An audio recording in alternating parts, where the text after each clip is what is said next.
for me, please? Amelia, thanks. Oh, how do you say that word? Thank you.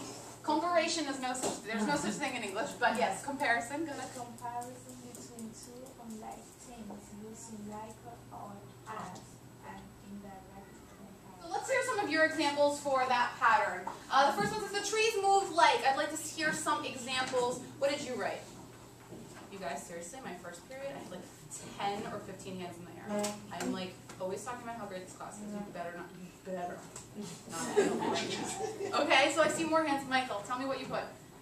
The trees move like waves in the beach. Great. Every single class. That's the one that I got. Yeah. You guys are all like on the ocean, wave, trees, nature, water. Ooh, okay. Did somebody else have something like that? Nature, waves. Yeah, waves. Oh, that's crazy. Did somebody have something different?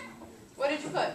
I put like angel wings. Oh, I like that. Like to flutter, right? It's a different kind of movement, but I like that. Great. Lewis? Sheets in the air. Like sheets in the air, like on sheets on a line, drawing on a line. I love that one. Great. How about this one? Alex Rodriguez plays baseball like. Plays baseball like. Which bit? Like a professional player, but he is a professional player. Remember, it's two unlike things. Two unlike things. So what position does Alex Rodriguez play in baseball? He plays third base. What's a quality for a good third baseman to have? Okay, so they have to be good at catching. What's something that's good at catching? What? I guess. A dog, right? Great. He can always catch the ball just like my dog, right? Really good. What else does a third baseman need to be? What do they need to be like? Fast. Raise your hand, please. Can't hear you. Yeah. Okay, they need to be fast. Fast like what?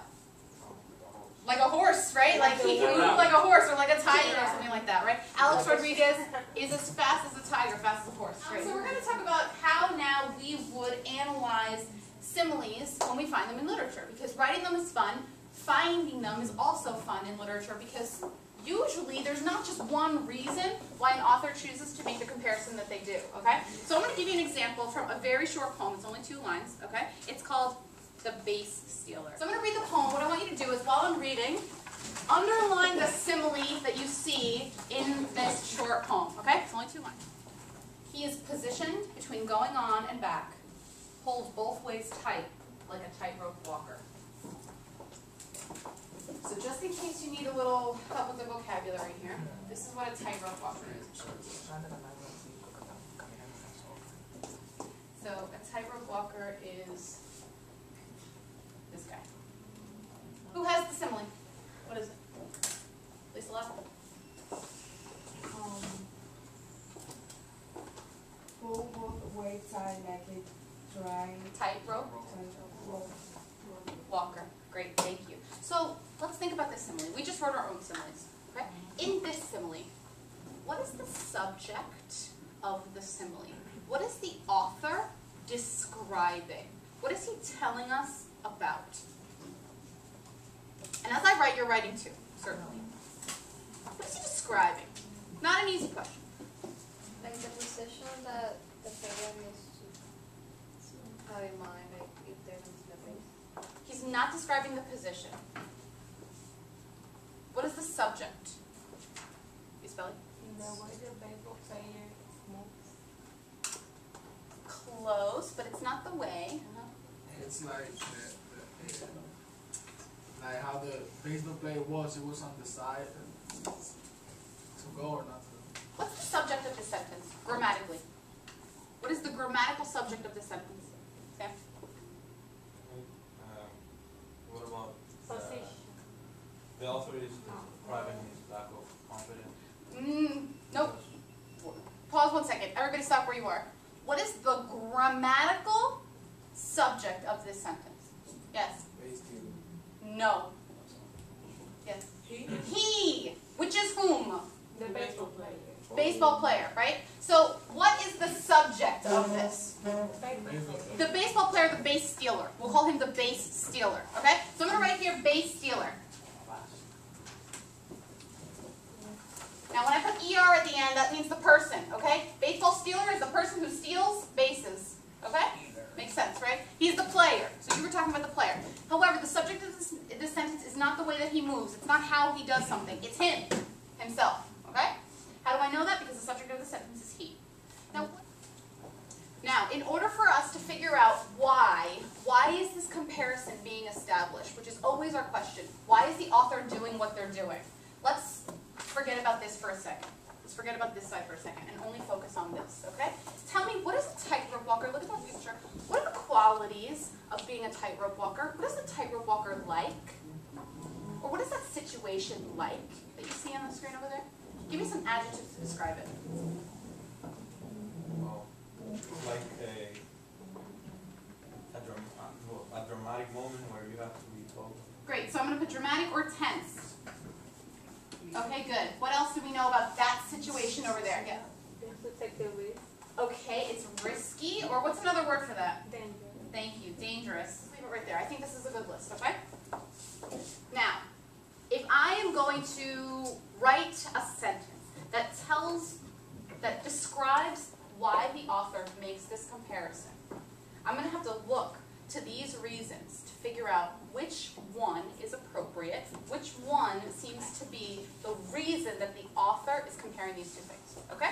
So let's go through the list and see which ones make sense, which ones we could say the author is trying to describe the base stealer as, okay?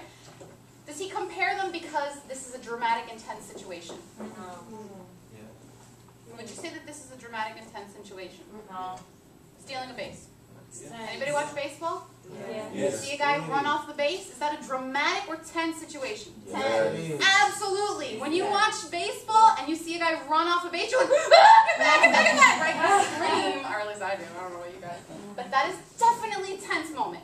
It's as we are going to construct this sentence, all right, we're going to pick one or more of these reasons to give as to why the author compares these two things, okay? And so this is what your sentence should look like. If you look at the bottom of this page, it should look like this, okay?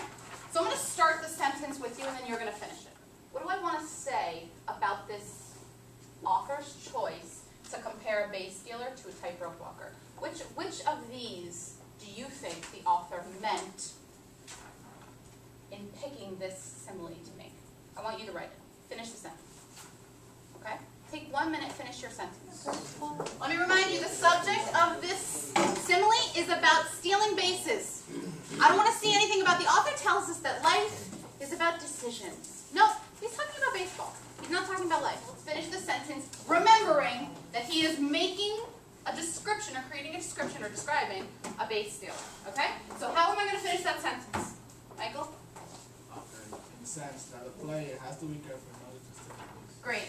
To evoke a sense that the player must be careful in order to steal a base.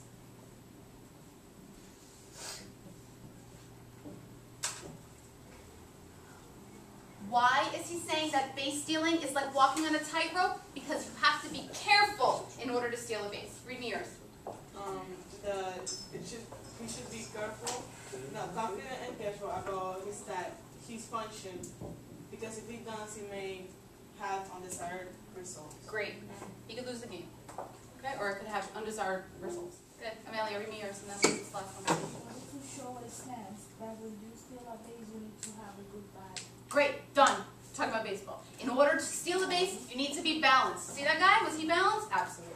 Okay? Perfect, perfect, perfect sentence. Thank you. Open your poetry packet. I want to show you one more example. We talked about baseball a little bit. Now we're going to talk about love. Oh.